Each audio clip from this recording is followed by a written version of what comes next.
Ako ay isang munting halimaw mula pagkabata. Sinasaktan ng aking mga magulang, binubuli ang aking mga kapatid. Dahil sa masamang reputasyon, walang nangahas na pakasalan ako sa edad na 19.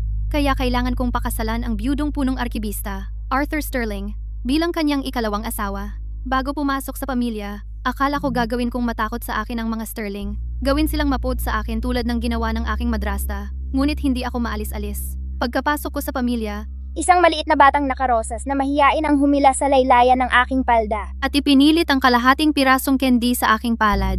Ikaw, siguro gutom ka rin, di ba? Sabi ng nanay ko kapag gutom ka, kumain ka ng candy. Hindi ka na magugutom. Nalito ako. Nakalimutang kunin ang candy mula sa kanyang kamay. Noong namatay ang nanay ko. Sa tingin ko, ganito rin ako dati magtrato sa mga tao. Noong ika-8 ng Enero, ang asyenda ng mga vans ay puno ng tao sa loob at labas. Lahat ay sabik na naghihintay para sa akin, ang buhay na demonyong ito, na ikasal. Ang aking madrasta ay nakatayo sa pasukan ng pangunahing bulwagan. Nakitang pinapanood kami ng lahat. Inilagay niya ang isang murang pilak na pulsera sa aking pulso. Kung mag-aasawa ako, paano mo kokontrolin ako? Oh, Clara, talagang hindi kita kayang pakawalan. Pinunasan niya ang mga sulok ng kanyang mga mata ng panyo, ngunit hindi maitago ang ngiti sa ilalim nito. Nakikita ko ito kahit sa tela. Tumingin ako pababa sa pilak na pulsera sa aking pulso. Pagkatapos sa nasa kanyang pulso, ang pulseras na jade na cloisonne, napakaberde na parang tumutulo. Ito ay bigay kaya ng aking yumaong ina, na kanyang ninakaw at isinuot ng mahigit 1 dekada.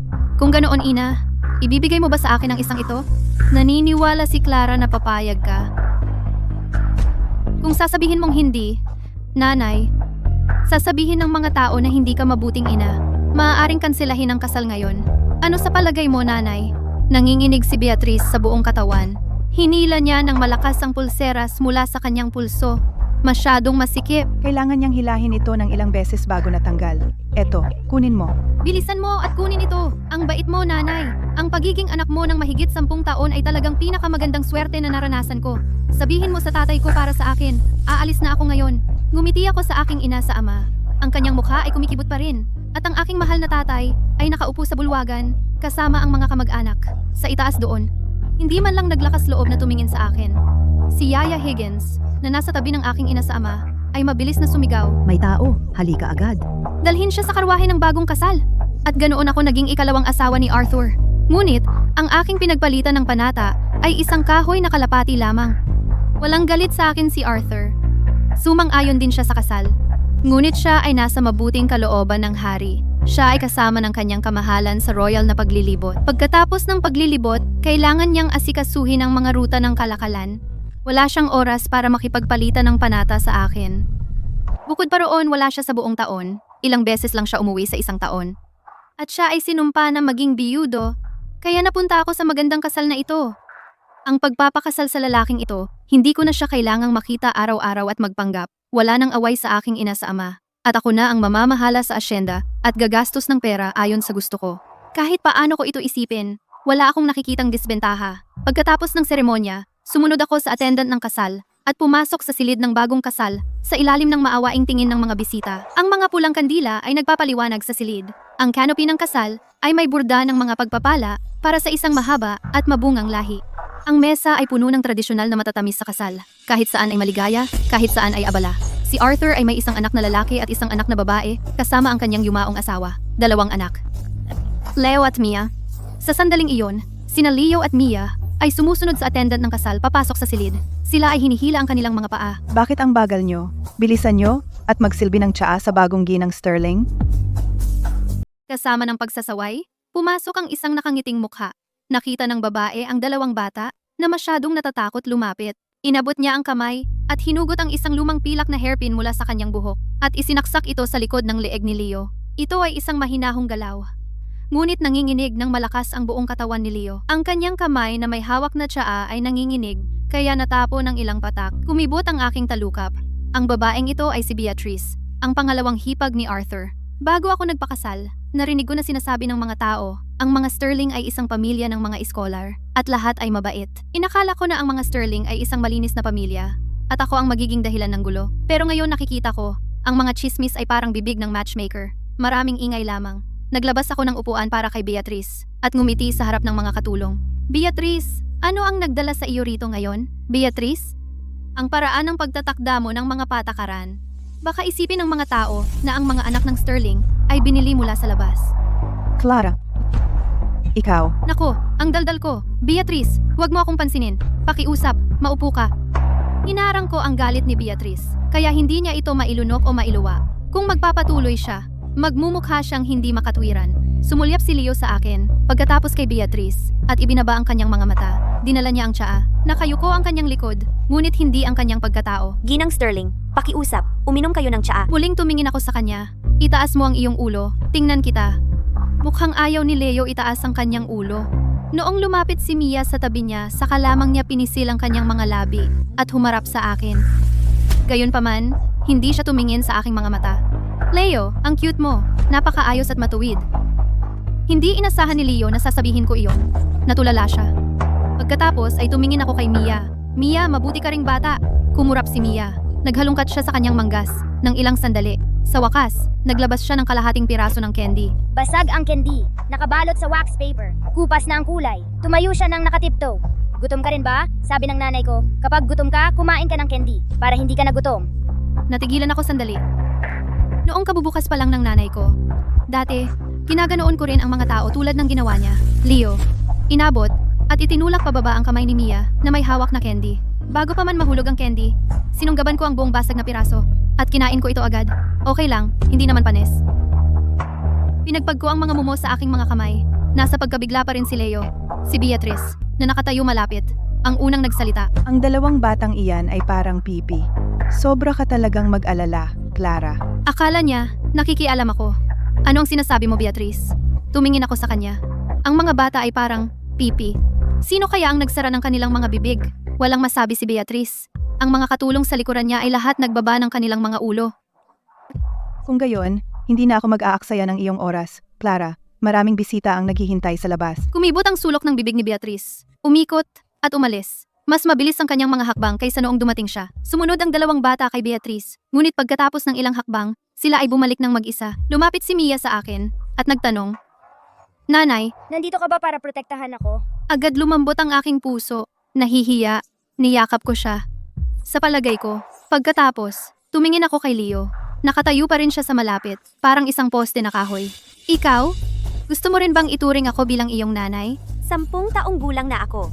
Hindi ko kailangan. Itinaas ni Leo ang kanyang maliit na mukha nang may pagmamalaki. Umikot siya at lumabas. Tiningnan ko ang likod ng batang iyon at napatawa talaga ako. Kamukha niya talaga ako noong 10 taon na ang nakakaraan. Ngunit ngayon, nakilala na niya ako. Kinabukasan ng gabi, inihatid ang hapunan ko sa aking silid. 4 na ulam at isang sopas. Isang maliit na mesa ang inihanda. Inuunti-unti ko ang pinasingawang isda gamit ang chopsticks. Biglang may lumitaw na maliit na ulo sa pintuan. Kalahati ang nakatago sa likod ng frame ng pinto. Sumisilip sa loob. Si Mia iyong dumating. Umatras ang ulo ni Mia. Tapos masaya siyang tumakbo papasok. Dumulas siya hanggang sa huminto sa harap ng maliit na mesa. Nakatago ang mga kamay sa likod. Sumulyap siya sa mesa. Tapos, mabilis na umiwas ng tingin. Gusto niyang kumain kasama ako. Nanay, pwede ba? Namula ang mukha ni Mia. Ang kanyang maliliit na kamay ay nag-cruise sa harap. Tiningnan niya akong parang tuta. Paano ang kapatid mo? Hindi inaasahan ni Mia iyon. Nagkunot ang kanyang maliit na mukha. Hindi niya alam ang isasagot. Biro lang, tara na. Hanapin natin ang kapatid mo at sabay tayong kumain. Ngumiti ako. Sinabi ko sa katulong na dalhin ang mga ulam sa itaas. Hinawakan ko ang kamay ni Mia at lumabas kami. Nang makarating kami sa pintuan ng side hall, narinig namin ang tunog ng nabasag na porselana sa loob. Tapos narinig ang mataas na boses ni Yaya Higgins. Ang platong ito ng hipon ay katumbas ng $20. Paano mo natatapon iyon? Ibinigay ko si Mia sa katulong. Tapos itinulak ko ang pinto para bumukas. May mga piraso ng mangkok sa sahig. Nakalat sa lahat ng dako ang hipon at sopas. Si Leo ay nakatayo sa malapit. Mahigpit ang kanyang mga kamao. Nagkatinginan kami ni Leo. Mas lalo niyang ibinaba ang ulo. Ginang Sterling, anong dala sa inyo rito? Si Yaya Higgins ay nakatayo na ang mga kamay sa baywang sa tabi ng nabasag na mangkok. Nang makita na ako iyon, ang kanyang mukha ay puno ng pinipigilang galit. Dahil alam niyang halimaw ako, hindi siya nangahas na saktan ako sa harap ko, kaya nagpanggap siya ng palakaibigang ekspresyon. Ano ang ginawang mali ni Leo para magalit ka ng ganito? Hindi ninyo alam, Ginang Sterling, pero si Leo ay palaging mapili. Pumipili lang siya ng pinakamahusay. Hindi siya kumakain nito o niyan, at matigas ang ulo niya. Dinalhan ko siya ng isang magandang mangkok ng hipon at inihagis niya ang lahat sa sahig. Kung hindi ko siya disiplinahin ngayon, lalala pa ito. Habang nagsasalita siya, lalo niyang naramdaman na tama siya at lumakas ang kanyang boses. Mahigit 20 taon na ako sa pamilyang Sterling. Si Toby ay mapili rin noong bata pa siya. Inayos ko siya. Kung hindi mo disiplinahin ang isang batang lalaki, masisira niya ang pamilya. Nakatayo si Leo sa malapit. Nakakuyom ang kanyang mga kamao, napumuti ang mga buko. Hindi siya tumingin kay Yaya Higgins, ni sa akin. Nakadikit ang kanyang mga labi sa isang manipis na linya. Kung hindi siya kumakain, alisin mo iyan. Bakit maghahagis ng mangkok ang isang bata nang walang dahilan? Ano pa ba? Ang init ng ulo ng isang batang maestro. Hindi natapos ni Yaya Higgins ang kanyang pangungusap. May humila sa aking damit sa likod. Napakagaan, si Mia. Lumabas siya mula sa likod ng katulong. Isang kamay na nakahawak sa aking palda. Nanay, nagkakaroon ng tagihawat si Leo kapag kumakain ng hipon. Napakakati. Oy, Ginang Sterling, huwag pakinggan ang kalokohan ng bata. Sinong bata ang walang lagnat o sakit ng ulo paminsan-minsan? Paano magkakaugnay iyon sa hipon? Ano ang alam ng isang munting babae? Tiningnan niya si Mia ng mabagsik na tingin. nakita niyang umatras si Mia ng kalahating hakbang. Umurong si Mia ng kalahating hakbang. Pero hindi niya binitawan ang aking palda. Itinaas ko ang aking kamay sa pak. Nakatanggap si Yaya Higgins ng isang matinding sampal sa mukha. Sumuray siya ng kalahating hakbang sa gilid. Bumangga sa sulok ng mesa. Hawak ang kanyang mukha. Dilat ang mga mata sa gulat. Ang sampal na iyon ay para sa iyo. Para sa iyong kawalang galang, sa iyong mga nakatataas, para sa iyong kapalaluan. Hindi niya maintindihan, pero ikaw ay. Hindi mo nga alam kung anong pagkain ang makakapagpasakit sa iyong amo, pero magaling ka namang magpataw ng mga alituntunin sa kanya? Ginang Sterling, ako. 20 taon na akong nasa pamilyang Sterling. Tinakpan ni Yaya Higgins ang kanyang mukha. Ilang beses na umang ang kanyang mga labi. Halos hindi siya makapagsalita. 20 taon. At hindi mo man lang maalala ang bawal kainin ng amo. Ang dami mong alituntunin na ipinatutupad. Pagkalipas ng ilang sandali, bumalik si Yaya Higgins. Kasunod si Beatrice. Hinila siya ni Beatrice papunta rito. Labis ang pagkadismaya ng kanyang ekspresyon. Galit siya sa akin, pero ayaw niyang panigan ang isang basang nurse. Pero si Yaya Higgins ang tagapag-alaga ng kanyang anak. Kaya napilitan siyang pumunta, ayaw man niya o hindi. Clara, anong nangyari? Pumasok si Beatrice sa pintuan, tumingin sa basag na mangkok sa sahig. Pagkatapos, ay tumingin kay Yaya Higgins na natatakpan ang mukha. Si Yaya Higgins ay matagal nang alila sa bahay na ito. Paano mo? Beatrice, bakit hindi mo siya tanungin? Bago ako dumating, paano niya inalagaan si Leo? Nagulat si Beatrice. Kung paano tratuhin ng mga alilang ito ang dalawang bata noon, hindi maaaring hindi niya alam. Hayaan na ang nakaraan. Pero ngayong narito na ako, ang mga bagay na ito ay dapat ilantad. Mabilis na sumenya si Beatrice kay Yaya Higgins. Tiyak na may hindi pagkakaunawaan. Pero hindi man lang naintindihan ni Yaya Higgins. Nararamdaman lang niya ang kawalan ng katarungan. Ilang araw pa lang ang bagong ginang Sterling dito. Sinampal na siya. Paano niya matatanggap ang ganitong insulto? Lalo pang lumakas ang kanyang boses. Anong hindi pagkakaunawaan? Si Ginoong Arthur ang nag-atas sa amin na disiplinahin ang binata at binibini. Ngayong dumating ang bagong ginang Sterling, lahat ng ginawa namin ay mali. 20 taon na akong nasa pamilyang Sterling, Nagbago ang mukha ni Beatrice. susunod pa sana si Yaya Higgins.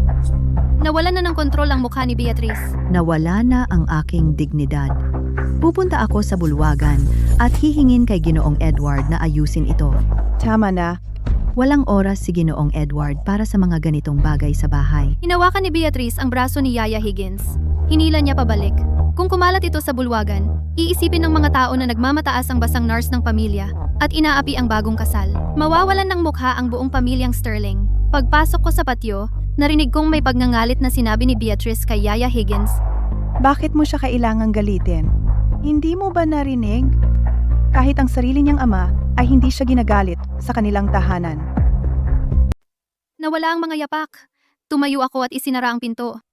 Nakatayo pa rin si Leo sa tabi ng mga tipak ng basag na mangkok. Sumandal si Mia sa aking binti. Ang kamay, na humahawak sa aking palda, ay sa wakas ay bumitaw. Sinipa ko ang mga tipak malapit sa mga paa ni Leo palayo. Sabihin mo sa akin mismo kung ano ang gusto mo at ayaw mo. Kung ayaw mo, iwanan mo na lang. Hindi na kailangang itapon. Tumingin si Leo sa akin. Wala siyang sinabi. Isinara niya ang kanyang mga labi. Pagkatapos, inilihis niya ang kanyang mukha. Akala ko hindi siya magsasalita. Lumingon ako upang kunin ang kamay ni Mia.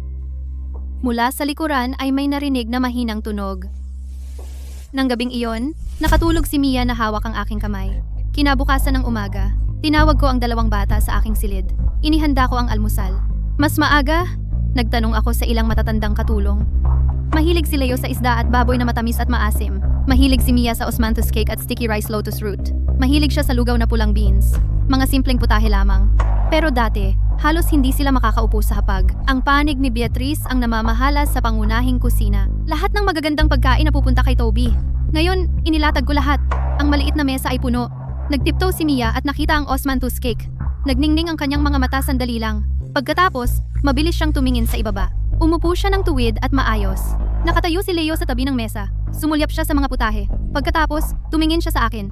Hindi siya gumalaw. Bakit nakatayo ka lang dyan? Umupo ka at kumain. Umupo si Leo. Una, pumulot siya ng isang piraso ng matamis at maasim na baboy. Inilagay niya ito sa kanyang bibig at ngumunguya. Pagkatapos, hindi na niya hinawakan ulit ang pinggan na iyon. Mabilis siya. Parang natakot siya na may makakita. Dahan-dahang humigop si Mia ng kanyang red bean porridge. Tumingin siya sa akin sa bawat ilang higop. Masarap ba? Masarap! Mas masarap kaysa sa ginagawa ng pangunahing kusina. Binigyan ko siya ng isang piraso ng sticky rice lotus root. Sish, kumain ka pa. Mula ngayon, sabihin mo lang kung ano ang gusto mo. Habang abala sa pagkain ng mga bata, may isang katulong na pumasok na may dalang mensahe. Hinihiling ni Ginang Edward at matandang Ginang Sterling na pumunta ka. Para saan? Sabi ng matandang Ginang Sterling, 3 araw na mula nang dumating ang bagong kasal. Dapat siyang magbigay galang sa mga nakatatanda. Inilapag ko ang aking mga chopstick. Nagdagdag ako ng kalahating mangkok ng porridge para kay Mia. Pinunasan ko ang aking mga kamay ng panyo. 3 araw, sige. Kapag tapos ka na, bumalik ka sa iyong silid. Babalik ako agad. Ang patsyo ng matandang Ginang Sterling ay nasa silangan. Nandoon na si Beatrice pagdating ko. Umupo siya sa tabi ng matandang Ginang Sterling. May hawak siyang tasa ng tsaa. Nang makita niya akong pumasok, ngumiti siya ng bahagya na may pag-aalipusta. Kilala ko ang tingin na iyon. Nagdala siya ng kakampi at naghihintay ng palabas. Nakaupo sa gitna ang matandang Ginang Sterling. Perpekto ang kanyang buhok, walang isang hibla na wala sa lugar. Hindi niya inalis ang tingin sa akin simula nang pumasok ako. Si Clara ay nagbibigay galang kay Lola. Hindi niya ako inanyayahang umupo. Pumunta ka sa 3 araw para magbigay galang? Talagang pumili si Arthur ng magaling na asawa. Kasalanan ko. Hindi. Kahapon ay abala ako sa kwarto ni Leo. Naantala. Tama ka, Lola. Ibinaba ko ang aking mga mata. Ang aking tono ay mas mapagpakumbaba kaysa inaasahan niya. Si matandang Ginang Sterling ay bahagyang nagulat. Marahil hindi inaasahan na ako ay magiging napakasang-ayon. Si Beatrice ay bahagyang umubo sa tabi niya. Si matandang Ginang Sterling ay bumalik sa kanyang kalmado. Inilagay niya ang tasa ng tsaa sa mesa. Isang bagong kasal ang pumasok sa sambahayan. Dapat sundin ang mga patakaran. Wala kang biyan ng babae. Didisiplinahin kita para kay Arthur. Simula bukas. Pumunta upang magbigay galang sa madaling araw, araw-araw, at magsilbi ng almusal. Tama talaga si Lola. Ang paglilingkod sa mga nakatatanda sa pagkain ay aking tungkulin. Ngunit ako ay bagong kasal lamang sa sambahayang ito. Hindi pa pamilyar sa maraming bagay. Kaya bakit hindi magsimula ngayon? Hayaan mo akong magsilbi sa iyo ng almusal muna. Upang makita mo kung natutunan ko ng maayos ang mga patakaran. Tumingin ako at ngumiti ng bahagya. Si matandang Ginang Sterling ay sumulyap kay Beatrice. Ang mga labi ni Beatrice ay nakangiti pa rin. Marahil iniisip na ako ay pumasok sa isang bitag. Sige. Ngayon na. Dinala ng mga katulong ang lugaw at mga pinggan. Umupo si matandang Ginang Sterling. Umupo si Beatrice sa tabi niya. Itinaas ko ang aking mga manggas. Kinuha ko ang mangkok ng lugaw mula sa katulong. Iniabot ni matandang Ginang Sterling upang kunin ito. Hindi ko ito ibinigay sa kanya. Lola, maupo ka. Mainit ang lugaw. Hayaan mo akong suriin ito para sa iyo. Hinalo ko ito ng dahan-dahan. Kutsara bawat kutsara. Pagkatapos haluin, dahan-dahan kong hinipan ito. Ang aking mga galaw ay napakarespeto. Ang aking ekspresyon ay napakamasunurin. Lahat ng nasa silid ay nakatingin sa akin. Walang gumagawa ng ingay habang hinahalo ko ang lugaw ng matagal. Tapos na. Ipinasa ko ang mangkok sa kanya. Kinuha ito ni matandang Ginang Sterling. Sumimsim siya. Kumunot ang kanyang noo. Malamig na. Ganoon ba? Hayaan mo akong kumuha ng isa pang mangkok. Clara, ano ang ginagawa mo? Pinapalamig ko lang ang lugaw para kay Lola. Beatrice, huwag magmadali. Ang init ng lugaw na ito. Masusunog ang lalamunan ni Lola. Sabi ni Lola, malamig na raw. Hahaluan ko hanggang hindi na mainit o malamig. Sakto lang. Si Lola ang nakatatanda. Hindi ako magloloko. Tiningnan ako ni matandang Ginang Sterling ng masama. Lalong dumilim ang mukha niya. Tahimik lang siya. Kapag nagsalita siya, puro pintas. At mas tatagal pa ako. Kaya ako na lang ang pinanood ng lahat habang pinapalamig ang pangalawang bowl. Muli kong inangat ang bowl. Uminom si matandang ginang Sterling ng kalahati, tapos ibinaba ang bowl. Hindi naman gaanong maganda ang ekspresyon niya. Pero hindi rin naman masama. Tahimik lang siyang nagtitimpi. Maganda naman ang asal mo. Salamat po sa gabay, Lola. Nakaupo si Beatrice sa malapit. Nanigas na ang ngiti niya. Hawak niya ang tsaa, pero hindi umiinom. Kumaway si matandang ginang Sterling. Sapat na iyan para sa araw na ito. Hindi mo na kailangan pumunta bukas. Lola? Hindi na kailangan ang pagbati sa umaga. Hindi na rin kailangan ang araw-araw na ritual. Alagaan mo na lang sina Leo at Mia. Gawin mo ang tungkulin mo. Susundin ko po ang utos ninyo, Lola. Yumuko ako, tumalikod, at lumabas. Sa pagdaan ko kay Beatrice, sa wakas ay inangat niya ang kanyang tasa at uminom. Malamig na siguro ang tsaa noon. Paglabas ko ng patio ni matandang ginang Sterling, maliwanag na ang araw. Dumaan ako sa maliit na hardin patungo sa koridor at tumigil sandali. May ilang puno ng winter plum na namumukadkad pa. Dumaan ang malamig na hangin. Nagkalat ng mga gintong talulot sa lupa. Ikakasal lang ako sa pamilyang Sterling ilang araw ang nakalipas. Sinampal ko si Yaya Higgins. Pinalamig ang lugaw ni matandang ginang Sterling at nagalit si Beatrice. Mukhang hindi magiging mapayapa ang lahat. Pero ano naman, bumalik ako. Sina Leo at Mia ay naghihintay pa sa akin. Ganito lumipas ang mga araw. Narinig kong sabi ng mga tao na gusto ni Arthur na magkaroon ng maayos na pagpapalaki ang mga bata. Kaya't naantala niya ang paghahati ng sambahayan. Nagtataka ako kung alam niya kung paano ginagamot ang kanyang mga anak ng masama, kung gaano siya magsisisi. Sa araw ng pag-alaala, may sariling plano si Beatrice at hindi sumama sa amin. Nagsunog ako ng insenso para sa aking ina at naghanda para kina Leo at Mia 2 punong basket ng mga handog na papel para sunugin nila para sa kanilang yumaong ina, ang unang asawa ni Arthur. Lumuhod si Mia nang masunurin sa harap ng brazier, pinapakain ang apoy ng tigi-isang papel, bumubulong ng isang bagay sa kanyang hininga. Nakatayo si Leo sa malapit, hindi ginagalaw ang mga handog na papel sa kanyang basket. Bakit hindi mo sinusunog ang mga ito? Wala namang dapat sunugin. 2 taon na siyang wala. Inilapag niya ang basket sa lupa, tumalikod, at lumabas. Mabilis at matigas ang kanyang mga hakbang, parang tumatakbo siya sa isang bagay. Pinagmasdan ni Mia ang likod ng kanyang kapatid. Isang gusot na handog na papel ang hawak sa kanyang maliit na kamay, ngunit hindi siya tumawag. Mahirap basahin ang batang iyon. Hindi ko na pinag-isipan iyon noon. Pagkatapos ng tanghalian, saka ko napagtanto na hindi ko nakita si Leo ng ilang sandali. Nagtanong ako sa paligid, pero walang nakakaalam kung nasaan siya. Naramdaman kong may mali, kaya tahimik akong umalis sa mesa at pumunta sa likod na patio para hanapin siya. May maliit na abandonadong patio sa kanlurang bahagi ng Sterling Manor. Karaniwang walang tao. Nakabukas ng bahagya ang tarangkahan. Itinulak ko ito ng bahagya at sa loob, nakakagulat na malinis. Ang sahig na asul na ladrilyo ay walang dahon, walang sapot ng gagamba sa ilalim ng mga ambi. Hindi ito mukhang abandonadong patio. Parang may tahimik na nag-aalaga nito ng mahabang panahon. Sa harapan ko ay may lumang altar na may nakalagay na plake ng pag-alaala. 3 platong handog na prutas ang nasa harap ng plake. Isang patpat ng insenso at ang abo ng insenso ay malinis na nahulog. Nakasalansan ng maayos sa tabi nito ang ilang lumang baul. May mga damit ng babae na nakatupi sa itaas. Isang kahon ng sinulid, isang suklay na peachwood at isang maliit na salamin na tanso. Pinupunasan ni Leo ang plake ng pag-alaala gamit ang kanyang manggas. Napakabagal, ginagabayan ang mga nakaukit na titik ng paisa-isa. Umabante ako ng kalahating hakbang at natapakan ko ang isang maluwag na ladrilyo na gumawa ng mahinang gasgas. Lumingon si Leo at nang makita niyang ako iyon, namutla ang kanyang mukha. Mabilis siyang humarang sa altar. Ma'am, ito ay lumang bodega lang na patio. Walang dapat makita. Kinabahan siya ng todo. Nakadikit ang mga mata niya sa akin. Marahil, natatakot na sabihin kong malas ang mga bagay ng patay. Natatakot na papapalabas ko ang lahat. Natatakot na hindi ko siya iiwanan ng huling alaala na ito. Tumingin ako sa altar sa likod niya. Bagong sindi ang insenso, sariwa ang mga handog na prutas, nakalagay sa plake ng pag-alaala, espiritu ni Elena ng bahay ng Sterling, at halos kumupas na ang gintong pintura. Maingat itong inayos. Sino ang nagwalis dito? Sino ang nagpalit ng prutas? Sino ang nagpalit ng insenso? Sino ang nagsindi? Hinawakan niya ng mahigpit ang gilid ng mesa. Pumuti ang kanyang mga buko. Ikaw ang nagpinta ng gintong mga titik sa plake? Matapos ang mahabang katahimikan, bahagya siyang tumango. Tiningnan ko ang mga lumang baul, yang suklay na kahoy ng peach, yang bronze na salamin. Ito marahil lahat ng gamit ng kanyang nanay. Inipon niya ang mga ito isa-isa at maayos na inilagay dito. Iniisip ni Beatrice na malas ang abandonadong patyong ito. kaya hindi siya pumapasok dito. Kaya palihim siyang pumupunta rito, mag-isa, nag-aalay ng insenso araw-araw, naglilinis, at inaayos ang plake. Bata, nanigas si Leo. Ang mga matang iyon, laging matatag, nag-urong sa unang pagkakataon. Noong kumain ka sa kwarto ko, tumayo ka ng tama, likod na tuwid. Akala ko may laban ka sa akin. Pero lumalabas na na-miss mo pa rin ang nanay mo. Hindi ba sa tingin mo? Hindi ba sa tingin mo malas ang mga bagay na ito? Bakit magiging malas ang sarili mong nanay? Namaya pa ang nanay ko mahigit 10 taon na ang nakalipas. At itinatago ko pa rin ang mga gamit niya hanggang ngayon.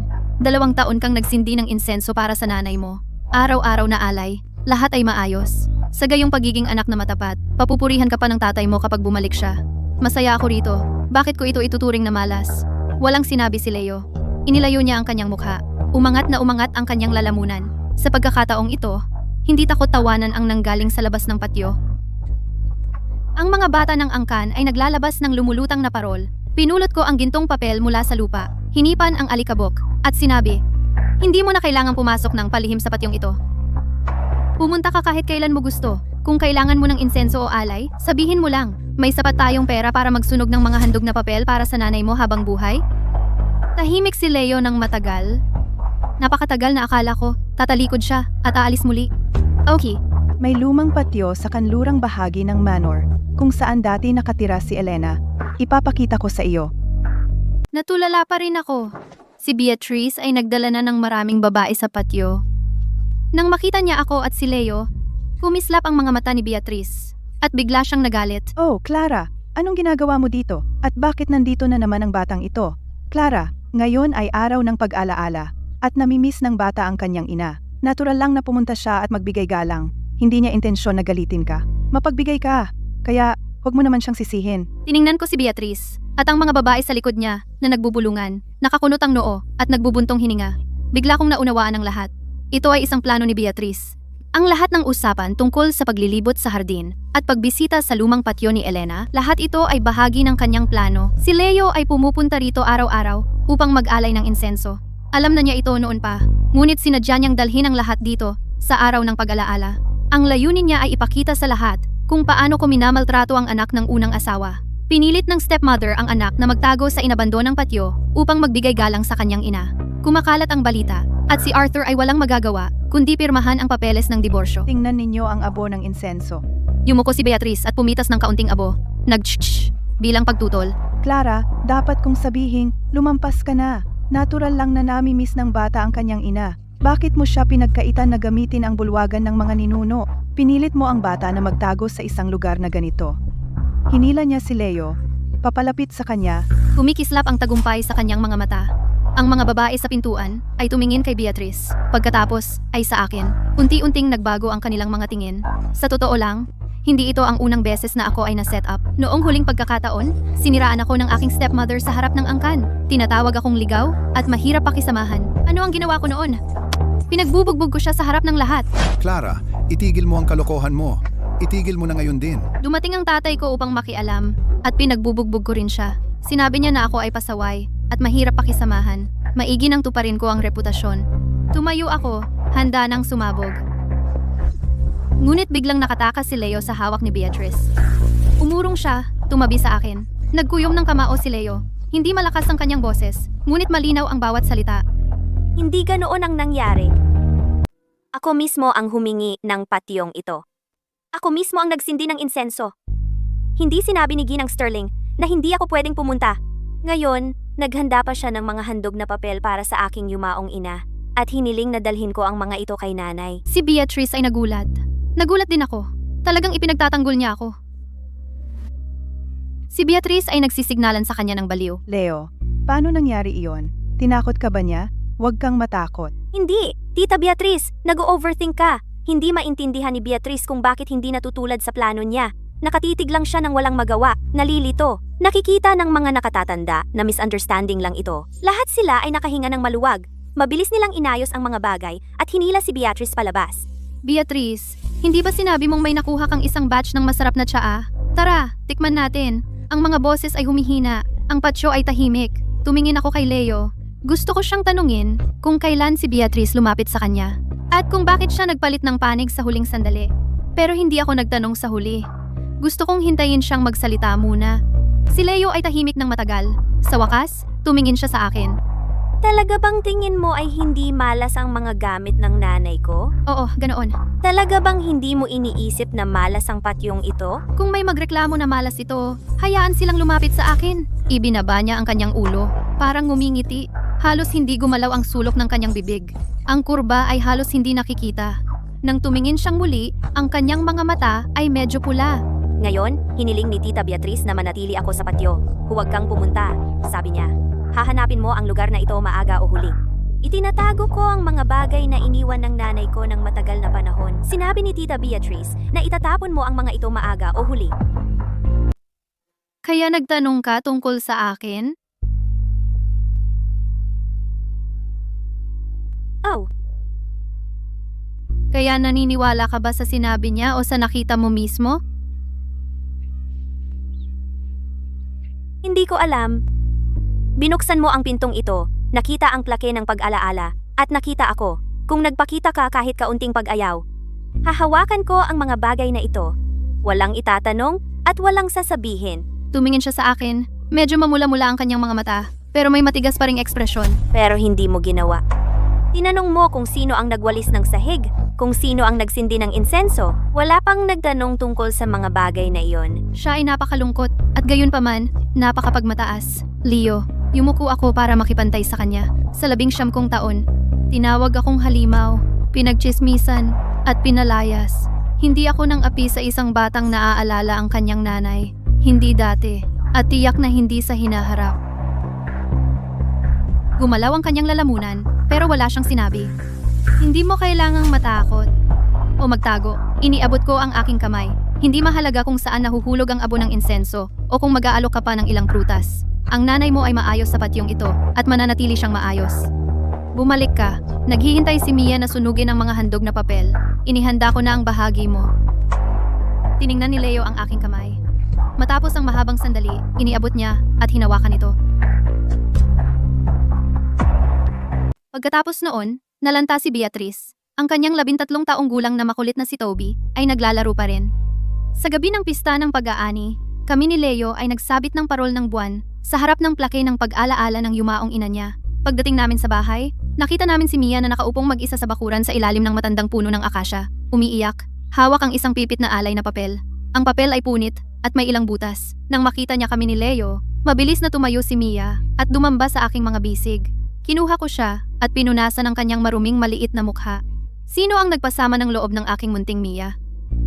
Sumulong ng kalahating hakbang ang katulong at handa nang magsalita. Tiningnan ko siya at agad niyang nilunok ang kanyang sasabihing.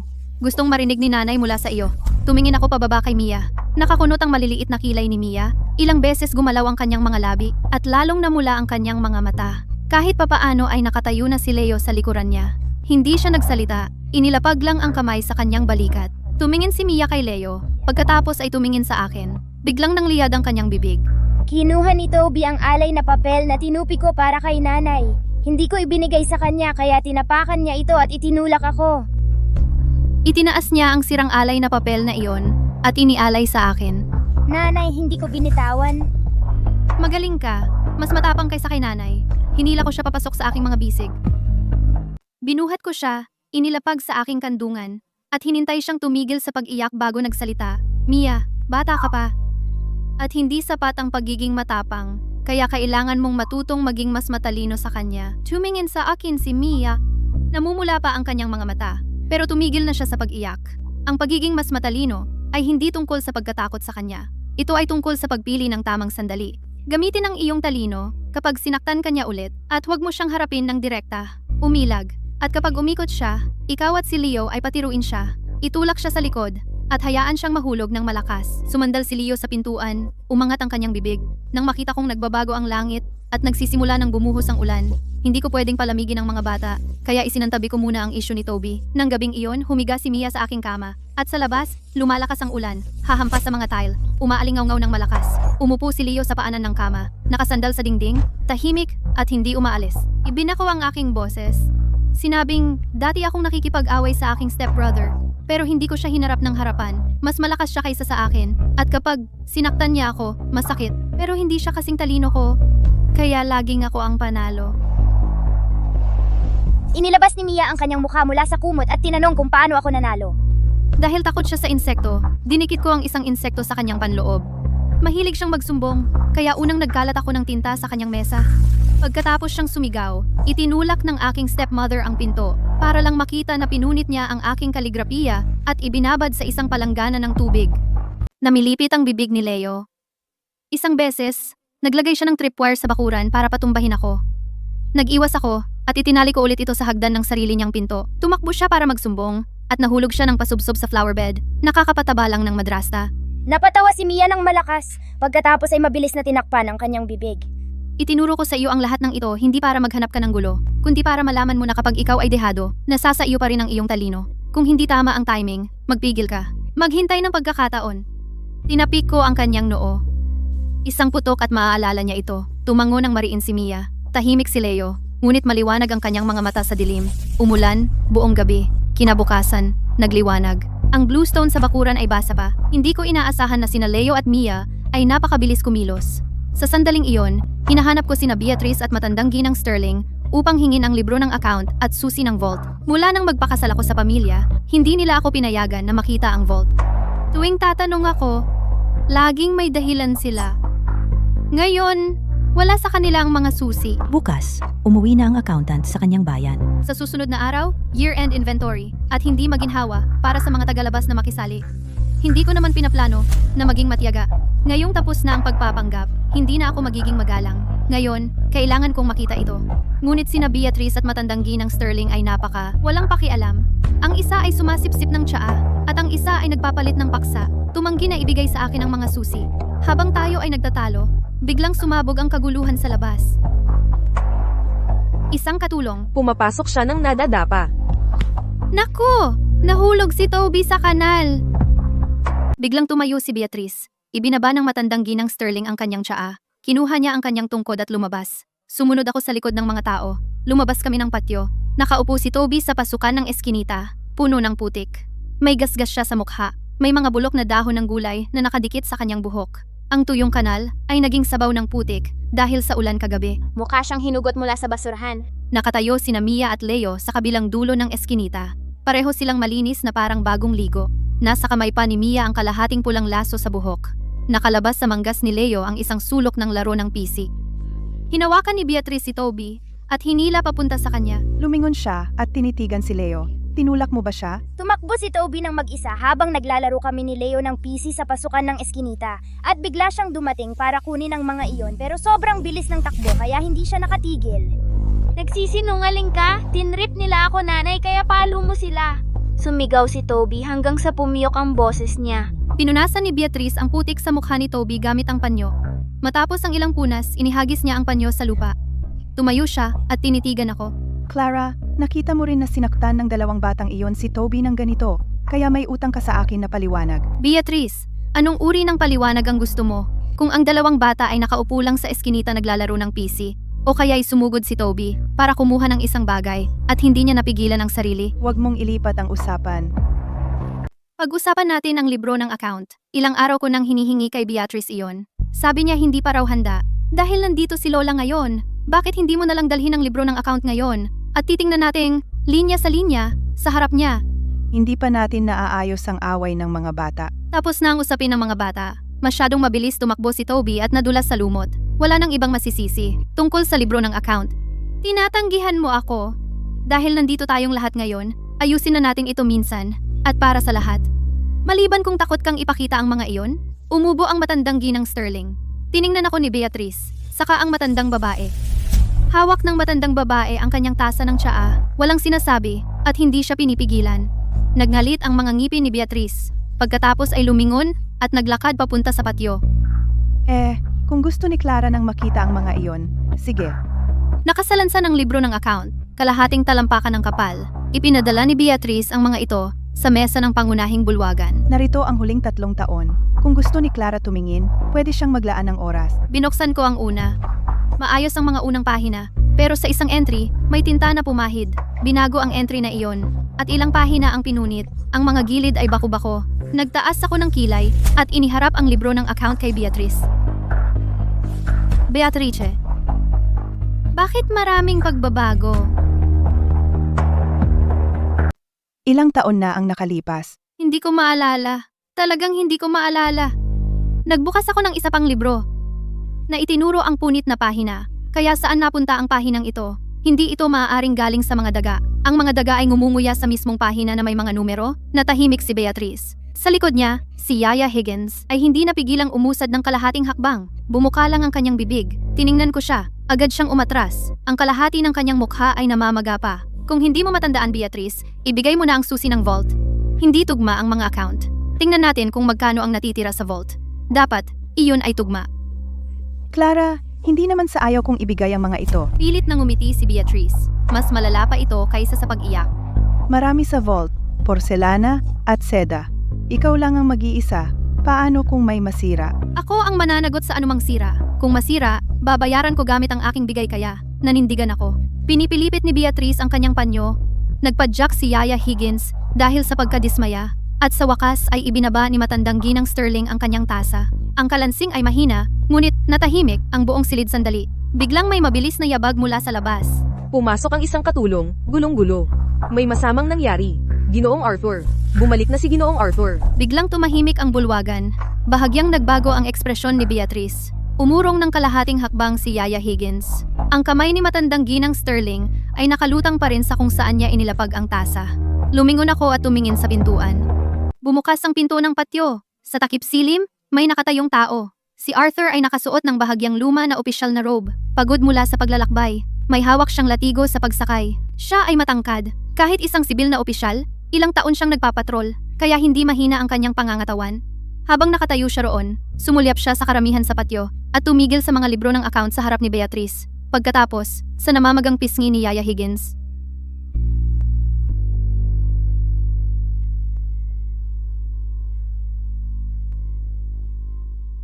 At sa wakas, sa isang nagtatago sa likod ng isang katulong, si Mia. Sa likod niya ay sumunod ang ilang tagapaglingkod mula sa mga ruta ng kalakalan. Ang bawat isa ay may kamay sa kanilang espada sa tagiliran. Si Arthur ay hindi agad nagsalita. Iniabot muna niya ang latigo sa isang tagapaglingkod, pinagpag ang kanyang manggas, pagkatapos ay tumingala. Hindi malakas ang kanyang boses, ngunit pinatigil nito ang lahat sa kanilang mga kinatatayuan. Lahat? Anong nangyayari dito? Nagmadaling lumapit sina Leo at Mia.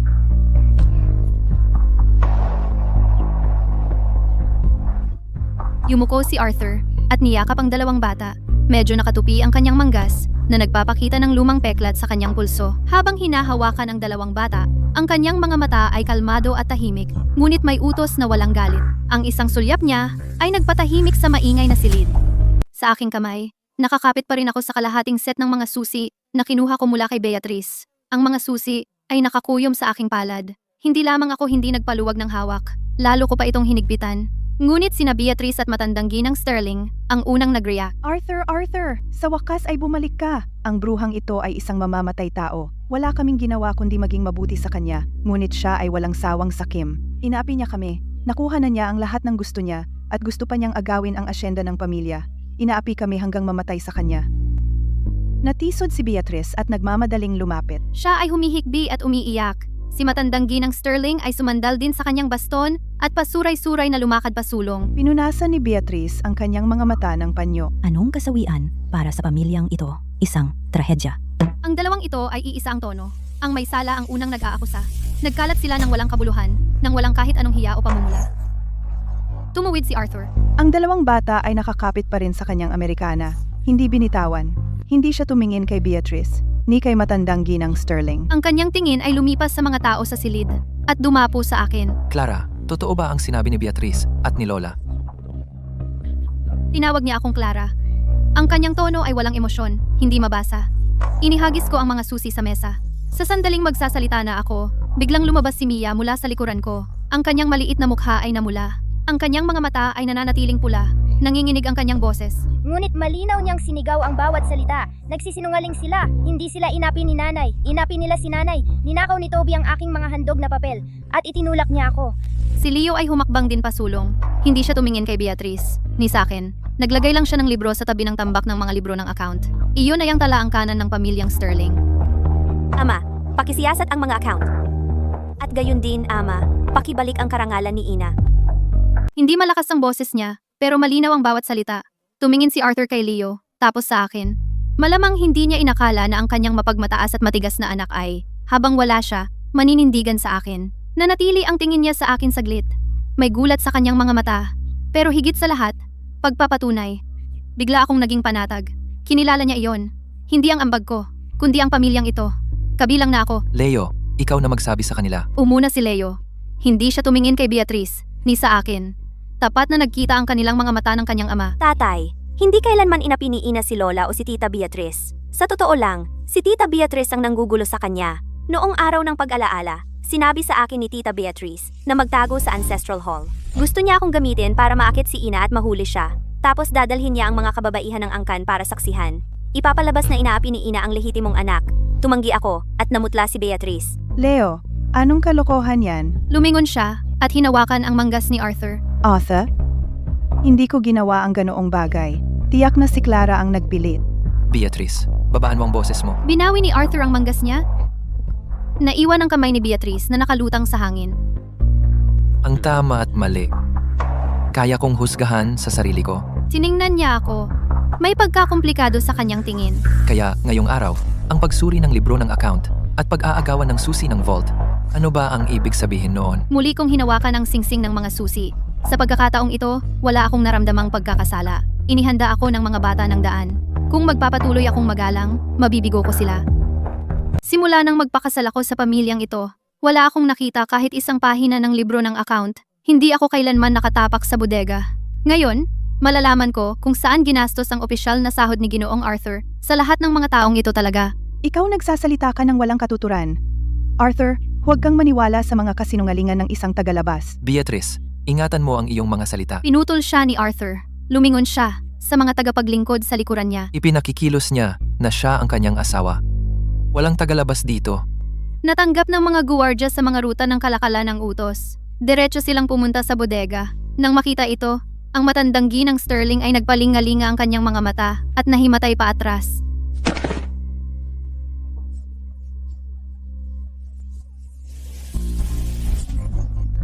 Lumapit si Arthur. Yumuko siya at nagmasid ng ilang sandali.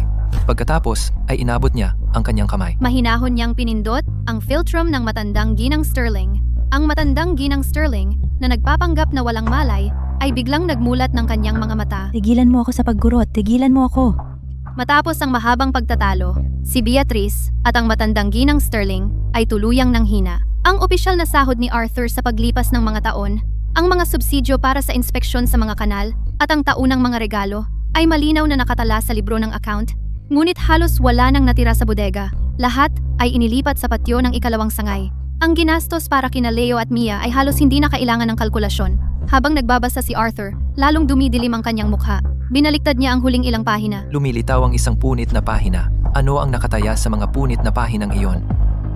Binuksan ni Beatrice ang kanyang bibig, ngunit walang lumabas na salita. Sa takip silim, bumalik si Edward mula sa opisina ng pamahalaan. Pagpasok niya, nakita niya ang mga guwardiya mula sa mga ruta ng kalakalan na nakatayo sa bakuran. Lubos na tahimik ang pangunahing bulwagan. Sumilip siya mula sa pintuan at nanghina ang kanyang mga binti. Mabilis siyang pumasok at walang sinasabi. Itinuro si Beatrice at sinabi kay Arthur, Lahat ito ay kasalanan ng babaeng ito. Sasawayin ko siya mamaya. Huwag mo akong pagbuntungan at sirain ang ating ugnayang magkapatid. Tumingin si Arthur sa kanya. Ipinikit niya ang mga libro ng account. Naalala mo pa pala na magkapatid tayo, Edward? Sa lahat ng mga taon na ito, ako ay malayo sa pag-inspeksyon ng mga kanal sa utos ng kanyang kamahalan. Hindi ko kayang palakihin ang sarili kong mga anak. Paulit-ulit akong nakiusap sa iyo na alagaan sila.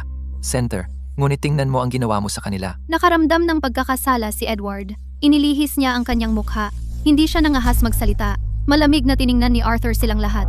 Umiwas si Beatrice sa likod ni Edward. Ipinikit ng matandang ginang Sterling ang kanyang mga mata. Hinimas niya ang kanyang mga sentido. Tinitigan ni Edward ang sarili niyang mga bota. Tumalikod si Arthur. Inilapag niya ang mga libro ng account sa mesa. Mula ngayon, hati na ang sambahayan.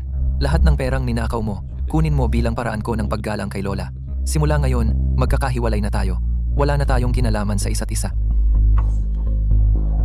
Kahit gaano sila umiyak at nagsisi, sa wakas ay nahati ang sambahayan. Nang gabing iyon, inutusan ni Arthur ang kanyang mga alipin na ilagay isang pintong kahoy sa pagitan ng silangang pakpak at ng pangunahing pakpak. Nilangisan niya ang mga bisagra ng 3 beses ng langis ng tung.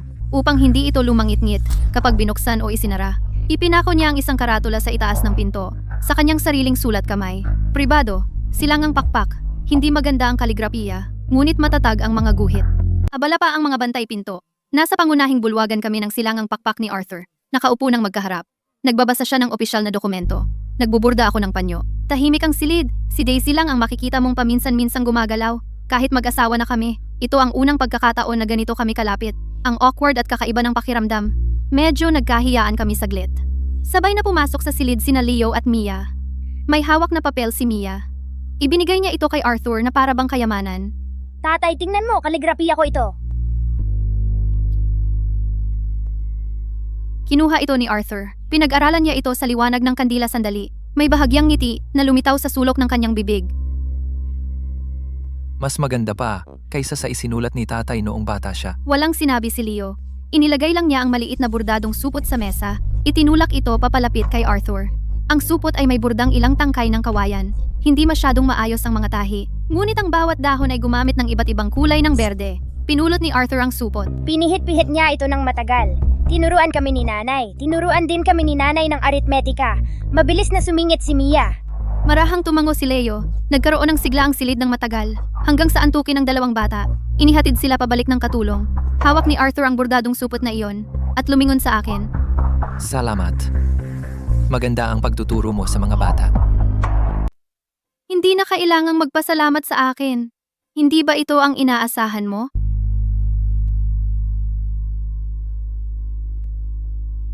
Kanina ko pa iniisip, pinakasalan mo ba ako talagang dahil wala kang ibang pagpipilian? Tiningala ko si Arthur. Hindi siya umiwas ng tingin. Diretsyong nakatingin sa akin. Walang pagkakasala sa kanyang mga mata, kundi may kaunting katapatan. Parang hinihintay niya akong magtanong. Napagaan ang loob ko. May mga pagpipilian siya. Pumili na siya. Idinikit ko ang karayom sa panyo. Nagtanong-tanong ka. Alam kong matapang ako, mahirap guluhin, pero isang bagay ang dapat mong asahan. Hindi ako magtatanim ng galit sa mga bata. Muling niyakap ni Daisy si Arthur. Tumahimik siya ng matagal, pagkatapos ay bumuntong hininga ng mahina at ngumiti ng bahagya. Tama ang hula mo. Nagtanong-tanong nga ako, ano ang nalaman mo? Ang tindahan ng butil sa Timog. Kinusulta mo ang mga libro, kasama ang tagapamahala. Sinabi ng tagapamahala na kumuha ka ng 3 dagdag na bushels ng bigas. Inilapag mo ang ledger sa counter. At sinabing kung gusto nilang timbangin nila ito butil-butil. Kung kulang, siya ang magbabayad ng 10 beses. At kung sobra, kailangan niyang isara ang tindahan. Sa huli, inamin ng tagapamahala ang kanyang pagkakamali. At hindi mo siya pinilit na isara ang tindahan. Nalaman ko rin ang tungkol sa anak ng iyong madrastra, na ngayon ay umiiwas sa iyo. Ang isang taong inabuso mula pagkabata. Ang pinakamahusay na marunong humarap sa mga taong umaabuso sa mga bata. Hindi kita pinakasalan dahil wala akong pagpipilian. Dahil bagay ka. Kaya mo silang kunin. At hindi mo gagalawin ang mga anak ko. Tumingin siya sa akin. Kaya okay lang sa iyo na hayaan ang isang halimaw na pumasok at gumawa ng mga kaaway para sa iyo? Hindi gumagawa ng mga kaaway. Gawin lang ang dapat gawin. Ano pa bang gagawin mo? Inilagay niya ang bordadong supot sa kanyang tuhod. Kalmado ang kanyang mga mata. Para mabawi ang dapat kong ginawa sa lahat ng mga taon na ito, pero hindi ko ginawa. Nagkasala ako sa iyo. Tumigil siya sandali. Sumilay ang pagkakasala sa kanyang mga mata. Ang mitsa ng lampara ay kumislap muli. Napakunot ang sulok ng aking bibig. Hindi naman kasi nagkasala ka sa akin. Nakabuti ito sa akin ang pagkakaayos na ito. Kung wala ka, nandoon pa rin ako sa bahay ng mga Vance, kasama ang aking madrasta. Nag-aayos ng mga hidwaan. Binaliktad ko ang panyo at nagpatuloy sa pagbuburda. Pero hayaan mong linawin ko. Magpapatuloy tayo gaya ng dati. Ako na ang bahala sa mga bata. Tungkol naman sa iyong negosyo, hindi ako makikialam. Bilang kapalit? Lahat ng mayroon ako ay sa iyo na gamitin. Siya na ang pumalit sa usapan. Mula sa supot, naglabas siya ng singsing ng mga susi. At inilagay ito sa mesa. Isang maliit na selyo ang nakalawit mula sa susian. Nakaukit dito ang opisyal na uniforme ng mga ruta ng kalakalan at isang kahoy na kahon ng kandado. Binuksan niya ang takip. Sa loob ay mga titulo ng ari-arian at lupa. Pagbalik ko sa kabisera ngayong pagkakataon, binigyan ako ng kanyang kamahalan ng ilang ginto at matabang lupain. Hindi naman kalakihan, sapat ito para sa aking opisyal na sahod mula sa ilang taon ng pag-iinspeksyon sa mga kanal. Sobra-sobra na nga at nandito na lahat. At saka wala akong gagawing hindi nararapat sa labas. Hindi na kailangan mag-alala tungkol doon. Ginang Sterling. Gaano ba mapagkakatiwalaan ang salita ng isang lalaki? Mahirap sabihin, pero inilapag niya ang mga susi at ang kahoy na kahon ng kandado sa mesa. Naroon lahat ang mga titulo ng ari-arian. Iyon ay nagpapakita ng sinseridad. Mula ngayon, ipaubaya ko na sa'yo, Ginang Sterling. Kinuha ko ang mga susi. Ang mga mata ni Arthur ay may ngiti. Tumayo siya at yumuko ng malalim at maayos. Pagkatapos ng usapan, bumalik akong matulog kasama ang dalawang bata. Gusto ko ang ganitong uri ng relasyon. Bawat isa ay kumukuha ng kailangan. Walang dagdag na pasanin. Nakakatipid ng maraming gulo. Matapos ang paghahati ng sambahayan, si Beatrice ay gumawa ng ilang eksena. Sanay silang mamuhay ng marangya. Ngayong wala na ang opisyal na sahod ni Arthur, nahihirapan silang mabuhay. Unang lumapit sa akin si Beatrice, na sinasabing hindi patas ang paghahati. Sinabi ko sa kanya, patas man o hindi, nasa libro ng account lahat, at kung sa tingin mo'y hindi patas, dalhin mo ang libro ng account sa hukuman. Tumayo siya sa pintuan ng matagal, at umalis ng walang imik. Maya-maya, may ipinadala siyang tao para mangutang. Inilapag ko ang kahoy na kahon ng kandado sa mesa. Sinabi ko na ang pera ni Ginoong Arthur ay para sa dalawang bata. Wala kahit isang sentimong ipapahiram. Sa kabutihang palad, nagbalik si Arthur. Mula sa paglalakbay na ito, nang maraming katulong mula sa mga ruta ng kalakalan. Kahit gaano pa magulo si Beatrice, walang kabuluhan lang iyon. Makalipas ang ilang araw, dumating na ang opisyal na utos ng paglilipat. Si Arthur ay hinirang na mahistrado ng Bayan Ilog upang mga siwa sa paghuhukay ng mga kanal. Maganda ang kabisera, pero ang ikalawang sangay ay patuloy na pumupunta para mang-istambay kada ilang araw. Nakakainis. Sa Bayan ng Ilog na lang tayo pumunta. May lumang asyenda sa Bayan ng Ilog, malapit sa lawa ng kristal. May lumang punong laurel sa bakuran, magandang pagmasdan ang buwan. Sige, pumunta na tayo. Noong araw na siya ay nanumpa, isang manipis na ambon ang bumalot sa kanal. Nasa cabin ako noon, binabasa ang mga kronika ng ilog sa dalawang bata. Si Arthur ay nakatayo sa proa, nakikipag-usap sa mga opisyal ng ruta ng kalakalan. Siya ay nagpalit ng gray-blue na kaswal na robe, na ang mga manggas ay bahagyang naka-roll up na nagpapakita ng lumang peklat sa kanyang pulso. Siya ay nagsalita ng mahina, paminsan-minsan ay kumikilos ang kanyang mga kamay. Ang hangin ay nagpapakalasbag ng kanyang mga manggas ng malakas. Habang lumilipas ang panahon, ang mga opisyal na iyon ay paminsan-minsan akong nakikita sa labas ng cabin. Isang matandang manggagawa sa kanal ang nagsabi, si Commissioner Sterling ay palaging matapat sa mga ruta ng kalakalan. Isang taon noong panahon ng baha, pumutok ang tabing ilog, at siya mismo ay bumaba para maglipat ng mga sandbag. Isang bato ang tumama at naghiwa sa kanyang binti. Kinabukasan, bumalik siya sa Pilapil, gaya ng dati. Si Commissioner Sterling ay hindi naalagaan ang sarili niya sa lahat ng mga taon na ito. Akala namin sa kanyang personalidad, malamang na mag-isa siya sa huli. Buti na lang, nakilala niya si Ginang Sterling. Hindi nila alam, nagamit lang namin ang isa't isa ni Arthur. Sumandal ako sa rehas at tumawa ng mahina. Kahit may ako o wala, si Commissioner Sterling ay pareho lang. Sino ang nagsabi? Napansin ko mula nang bumalik tayo at nakita niya si Ginang Sterling. Si Commissioner Sterling ay hindi tumigil sa pagngiti. Ganoon ba? Itinaas ko ang kurtinang kawayan at tumingin sa malayo. Si Arthur ay kasama ng ilang batang opisyal ng kanal. Nakatayo sa proa, itinuturo ang isang sandbar sa gitna ng ilog. Iniisip ko kung anong kwento ng pamamahala ng ilog ang sinasabi niya. Hindi siya nag-asawa ng bata. 28 pa lang siya ngayon. Sa ngiting iyon, para siyang estudyante. Baka naramdaman ang tingin ko, bigla siyang lumingon. Mabilis kong ibinaba ang kurtina. Tumayo ako na ang likod ay nakadikit sa dingding ng cabin. Masyadong mabilis ang tibok ng puso ko. Nakakatawa ang bilis. Medyo nakakaawa ang pakiramdam ko. Ngunit sa kabilang banda, si Arthur ay nag-iinspeksyon sa mga kanal sa loob ng maraming taon. Sa pamamagitan ng hangin at ulan, ang kanyang pangangatawan ay talagang payat at malakas. Ang bangka sa kanal ay naglakbay ng mahigit kalahating buwan at pumasok sa pintuan ng tubig ng Rivertown. Ang Rivertown ay mas mahalumigmig kaysa sa kabisera. Ang hangin ay makapal sa kahalumigmigan. Bumili si Arthur ng isang tirahan malapit sa lawa ng kristal, isang maliit na asyenda. Isang matandang punong laurel sa patio ay siksik at berde, nagbibigay lilim sa halos kalahati ng bakuran. Ang bahay ay luma, pero ito'y pinananatiling maayos. Tungkol naman kay Arthur, hindi ako gaanong nakasama sa kanya. Pumupunta siya sa opisina tuwing madaling araw-araw. Sa hapon, pumupunta siya sa mga pantalan ng ruta ng kalakalan. Pagdating niya, karaniwan ng madilim na madilim. Minsan lang, para pag-usapan ng mga bagay-bagay tungkol sa pamilya, pumupunta ako sa kanyang silid ng pag-aaral. Pagkatapos mag-usap, pareho kaming tumatahimik. Binabasa niya ang mga opisyal na dokumento. Uminom ako ng tsaa ng mga 10 minuto. Pagkatapos, Magpapakawala ako ng ilang tawang awkward. Tatayo ako at babalik sa aking silid. Malamig at mamasa-masa ang gabi. Matagal akong nakaupo sa aking silid. Ang bango ng laurel ay dumating ng paalon-alon sa bintana. Tumingin ako sa walang laman na kama na may canopy. Sa hindi malamang dahilan, parang ang laki-laki ng silid. At sa oras na iyon, nakarinig ako ng katok sa pinto. Malumanay na mga buko ang kumakatok sa kahoy. Dalawang mahinang tapik. Binuksan ko ang pinto. Si Arthur ay nakatayo sa pintuan. Maliwanag na galing siya sa opisina. Hindi pa siya nagpapalit ng kanyang uniforme. Ngunit wala ang kanyang sombrero. Medyo magulo ang kanyang buhok. May hawak siyang kahoy na kahon ng kandado. Hindi siya pumasok. Ibinigay lang niya sa akin ang kahon ng kandado. Ano ito?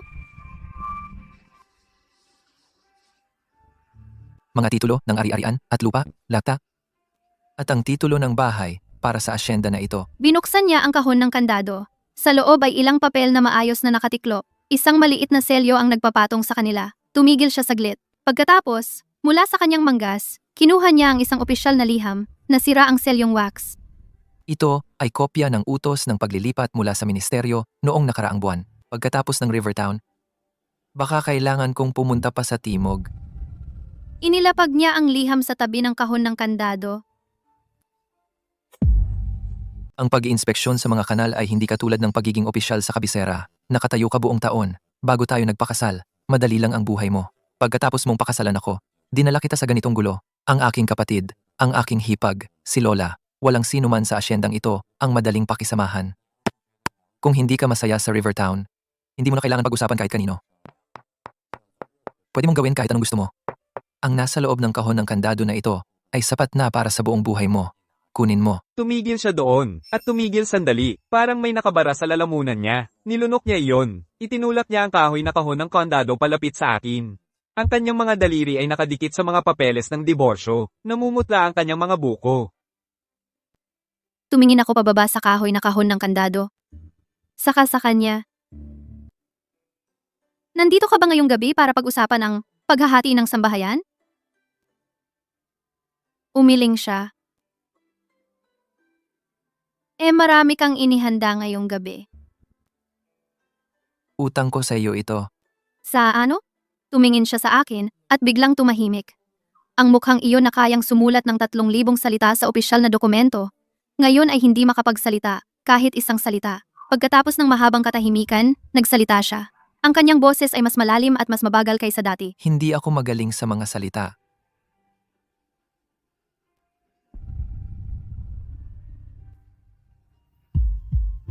Tumingin siya sa akin, parang nagpasya na siya. Kung gusto mong umalis, ito ang magiging proteksyon mo. Hindi kadena na pumipigil sa'yo.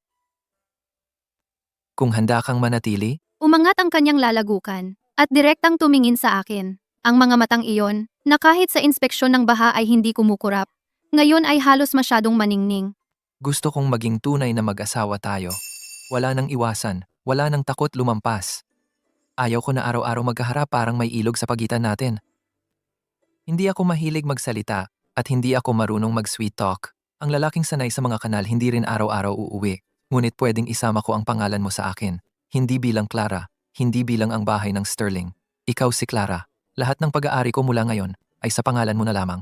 Lahat ng ito at ako, handang tanggapin? Inilapit niya ang kahoy na kahon ng kandado ng kalahating pulgada. Hindi namamalayang kiniskis ng kanyang mga daliri ang sulok ng kahon, na iwan ang maliit na gasgas. Sandaling blanko ang isip ko. Tiningnan ko ang kanyang mga mata, at alam kong pareho ang nararamdaman ko. Umurong ako ng kaunti. Pasok! Malamig dito sa labas. Sumilip ang liwanag ng buwan sa siwang ng pinto. Bumagsak sa kanyang mga balikat. Hindi siya kumilos. Parang hindi makapaniwala sa kanyang narinig. Inabot ko at pinulot ang kahoy na kahon ng kandado. May maliit na gasgas sa gilid ng kahon. Medyo magaspang sa pakiramdam. Inilapag ko ang kahon sa mesa. Umabante siya ng isang hakbang. Marahan na sumara ang pinto sa likod ko. Ang punong laurel sa labas ng bintana ay namumulaklak ng husto. Napakakapal ng bango kaya parang nakakasakal. Isang busina ng bapor ang umalingaw-ngaw sa malayo sa kanal. Ang alingaw-ngaw nito ay nagtagal sa ibabaw ng tubig. Ang hangin sa bayan ilog ay mas mahina kaysa sa kabisera. Ang oras ni Arthur sa opisina ay mas maikli kaysa noong nasa kabisera siya. Bumalik siya tuwing hapon. Naglagay siya ng upuan na kawayan sa patio at nagbasa sa tabi ng punong laurel. Tiningnan ko ang sanga ng laurel na iyon at naisip ko sa sarili ko na magtanim ng makakain sa bakuran. Pagdating ng tagsibol, may inutusan ako na maglinis ng maliit na gulayan sa likod bahay. Nagtanim kami ng chives at scallions. Dumaan si Arthur at tiningnan. Kinabukasan, may lumitaw na bakod na kawayan sa paligid ng gulayan. Hindi na kailangang magtanong siya iyon. Ang araw-araw na pangangailangan ng asyenda, hindi ko na kailangang alalahanin. Pero mas gusto kong mamahala ng kusina. Ang lutuin ng bayan ilog ay matamis at sariwa. Itinuro sa akin ng isang lokal na tagapagluto ang paggawa ng bola-bola ng alimango at baboy. Ang karne ng alimango ay dapat bagong hango, 30% taba, 70% payat. Noong unang beses kong ginawa ang mga ito, nasobrahan ko ng luto at ang mga bola-bola ay nagkahiwalay.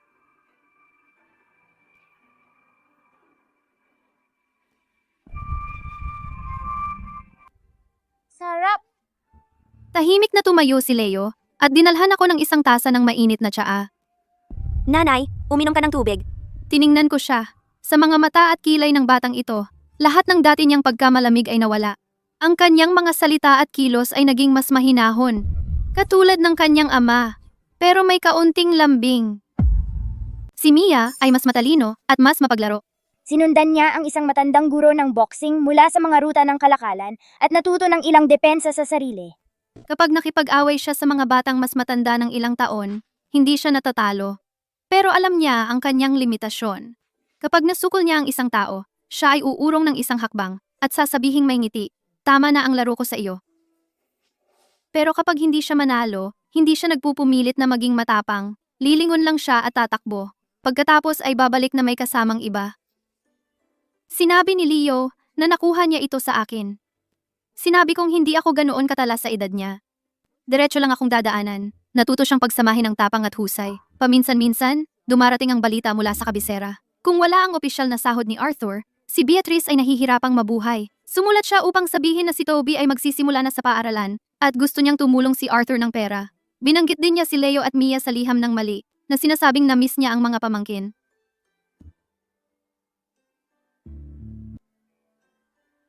Binasa ko ang liham, pumunta sa kusina, at inilagay ito sa kalan.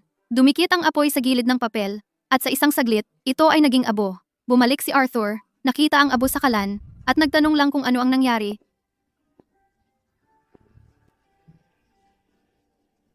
Kaya sinabi kong may mga taong walang kinalaman ang gumulo sa kapayapaan.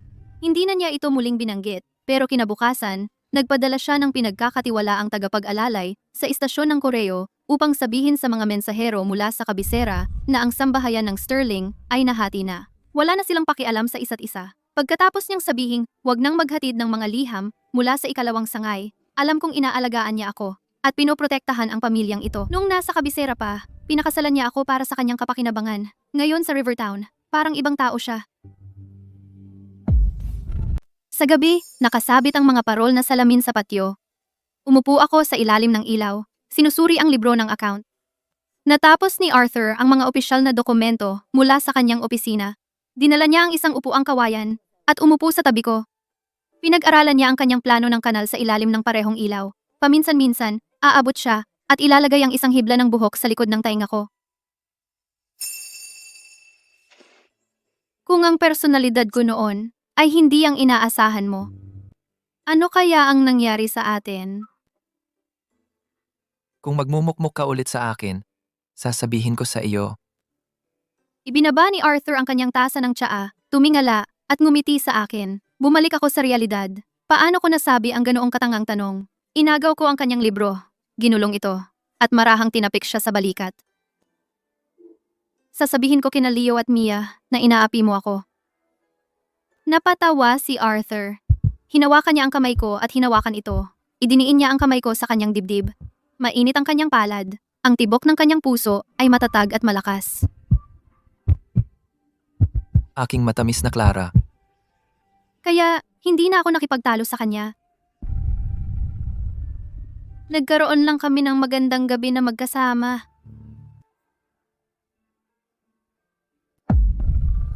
Pagkatapos noon, hindi na kami umalis sa Rivertown. Nagkaroon ako ng anak na lalaki kay Arthur. Ang buhay ay payapa at simple. Sina Leo at Mia ay tumira sa bahay hanggang sa kanilang 20s. Pagkatapos, hinayaan naming pumili sila para sa kanilang sarili. Bawat isa ay nagsimula ng kanilang sariling pamilya. Si Leo ay nagpakasal sa isang magandang babae. Sa araw ng kanyang kasal, itinago niya ang bordadong supot na kawayan sa ilalim ng baul ng kasal. Sa windowsill ni Mia, itinatago pa rin niya ang ginawa niya gamit ang mga piraso ng kawayan. Ang lopsided na maliit na hinabing kuneho. Ang mga silid ng kanilang pagkabata ay eksaktong tulad ng dati. Si Leo ay bumabalik kasama ang kanyang asawa para manatili ng ilang araw. Sabi ng kanyang asawa, hindi siya masyadong nagsasalita sa bahay. Ngunit tuwing binabanggit niya ang kanyang ina, nagbubukas siya. Si Mia ay tumatakbong bumalik bawat ilang araw. Dumiretso siya sa kusina. Sabi niya, walang pagkain sa restaurant ang katumbas ng luto sa bahay. Ang punong laurel na iyon ay namumulaklak tuwing taglagas. Ang bango nito ay pumupuno sa buong kalye. Si Arthur ay hindi pa rin masyadong nagsasalita. Ngunit bawat taon kapag namumulaklak ang laurel, pumipitas siya ng isang bungkos at inilalagay sa aking vanity. Hindi ako sigurado kung anong taon ito nagsimula. Marahil ang unang taglagas. Sinabi ko, ang bango ng mga bulaklak na ito. At naalala niya ito sa natitirang bahagi ng kanyang buhay.